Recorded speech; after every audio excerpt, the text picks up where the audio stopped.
The day I checked in to have Holly was unexpected.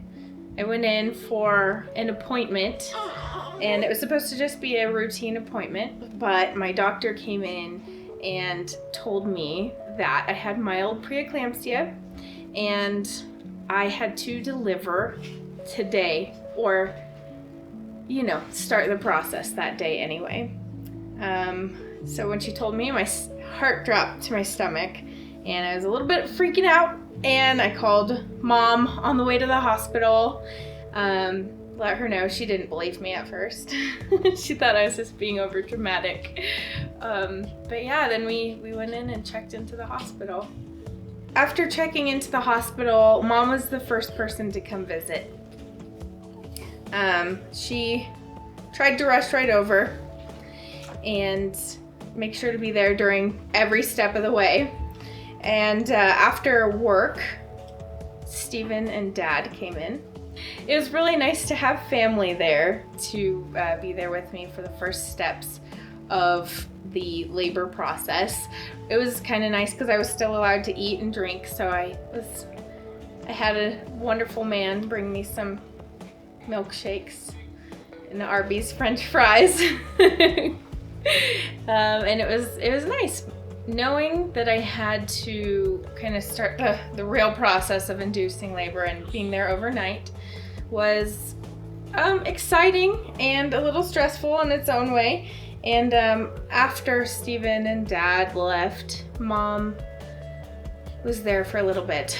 And that was, they started giving me the medicine, the Pitocin, and that was when the pain really started. So it was just back pain and sweating, and everybody else got to sleep, but I was awake and in pain. So I spent that night pacing the hallways and talking to the nurses and trying to distract myself in any possible way from the pain. And it was exciting, but at the same time a little nerve-wracking, and I just couldn't believe it. So I think I was kind of disassociating a little bit. How much sleep did you get that night? I got probably 3 hours of sleep if we're being generous. So the morning started out with, we upped my Pitocin, and I knew that I was going to have this baby soon. And so once they started increasing the Pitocin, I was definitely feeling more pain, and it didn't feel quite right. I never knew what to expect, but the nurses kept coming in and telling me to lie on my right side, and I really wanted to stand or lay on my back, but no, they kept telling me I had to lay on my right side. And I learned that the reason was because her heart rate was dropping every time I had a contraction if I wasn't on my right side. So, having the nurses come in and tell me a specific way to lie, I knew that something wasn't right, but I didn't know exactly what. So I was starting to get a little bit nervous. So at around 9 or 10 o'clock, Dr. Williams came in, and she took a look at me, and she took a look at the monitor and saw everything that was going on. And she told me that she wanted me to get an epidural, see if that changed things, and so I did. And she went in for an emergency surgery, and she said when she came back it was decision time, whether I wanted to try and keep going as it is or get a C-section. So I sat there with the epidural for a couple hours, and it was really weird, not feeling my legs. And so the doctor came in, and the surgery took a lot longer than we thought. So we were sitting there for quite a while until about 11 o'clock. And the doctor came in and said nothing was really changing. So it was her recommended course of action to get a C-section. And I was kind of prepared for that. I had been told in the past that if I was going to have kids, it would probably be a C-section delivery. So I wasn't too worried about it. it was starting to become real, but I kind of had accepted it as a possibility. So I was very excited about the operating room. I get to be in there, and first thing they did, they gave me the clean room scrubs, little booties, little smock, headgear, beard cover, all the good stuff. And then they brought me into the hallway, and I watched them wheel Anna in on a table there. And so they told me they're just gonna prep the anesthesia and then they'll bring me right in. So going into the C-section, the anesthesiologist was really the first person that I saw there, and he was the one who gave me the epidural. They had to give me extra strength epidural, I guess, so I completely couldn't feel my legs, but I was conscious. So basically everything from my diaphragm down was very, very numb. Couldn't move anything. And they pinched me a couple times to make sure I couldn't feel it.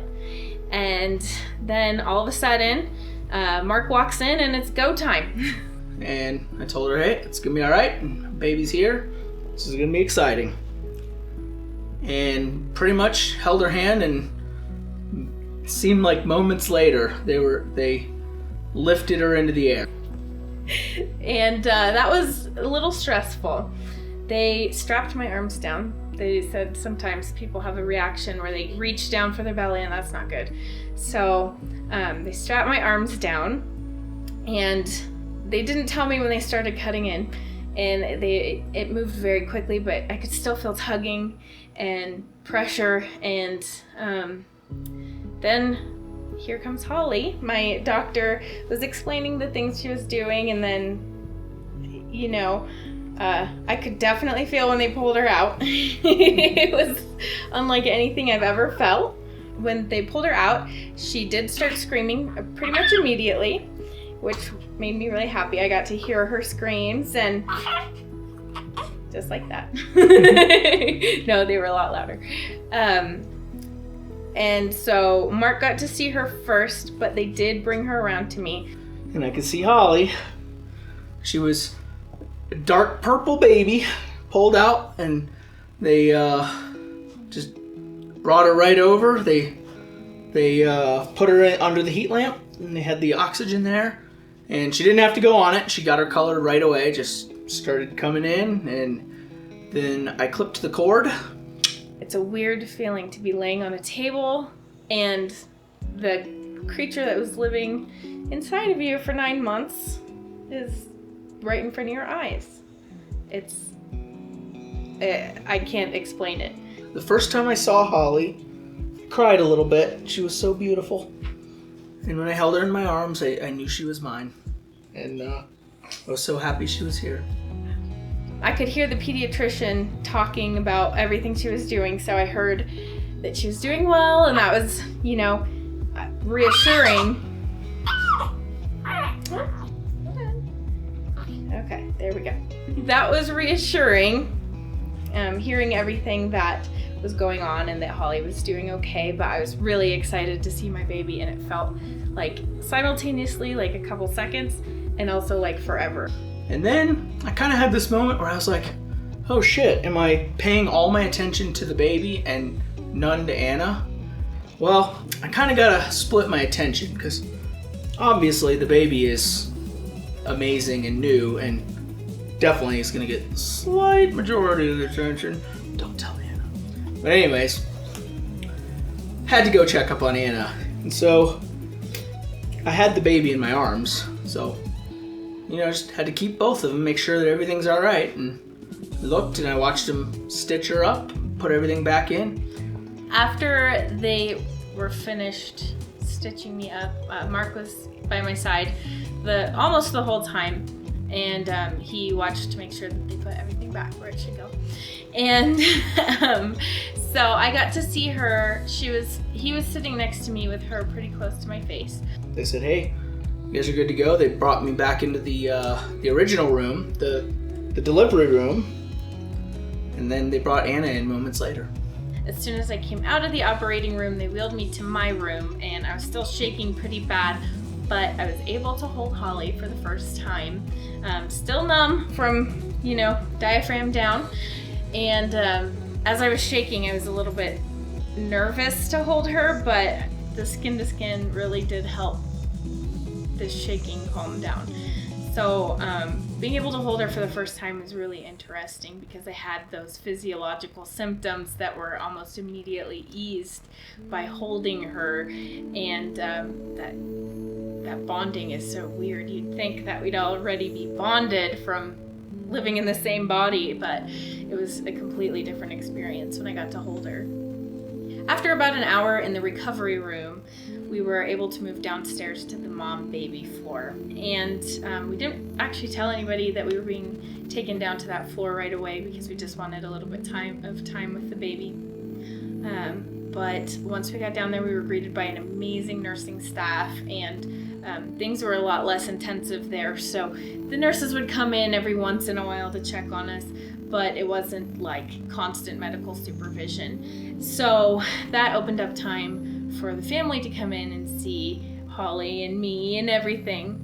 The first people to come in, I think, were my mom and my dad and my grandma down on the mom-baby floor. So I had the people who were closest to me there with me, and they had been waiting while I was in surgery, and they were just so happy to see the baby, and me, of course, but mostly the baby, let's be honest. And I just really felt this rush of love and support in the room with me, which was unbelievable and fantastic. Hello, I'd like to welcome Holly, our newest addition. She was born at 12/21 today. She was 6.25 pounds, and she's beautiful. I waited outside. I took it remote.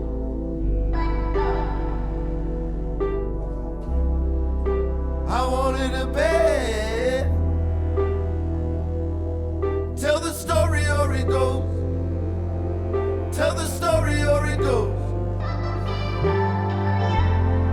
Full time, you talk your money up while it's living in a coal mine. Told time to call your mind. Hey ma, told vote, you know you mope it up. Well, you wanted it to hold that. You're back and forth with that. I waited outside. I was toking on go. I hope did it all go. So I was able to check out after 2 days on the mom-baby floor. So I had been in the hospital for a total of 3 nights, 4 days. I was ready to leave. So the day that we were going to check out, I was doing really well the day before we checked out. I felt like a new person. I think there was some adrenaline rush there. And then the day that we did get discharged from the hospital, it started out really rough. I was having blood sugar problems and headaches and, lots of physiological symptoms that they say are kind of normal, but I didn't think I was going to be able to check out that day because I was feeling so crummy. But after every vital checked, every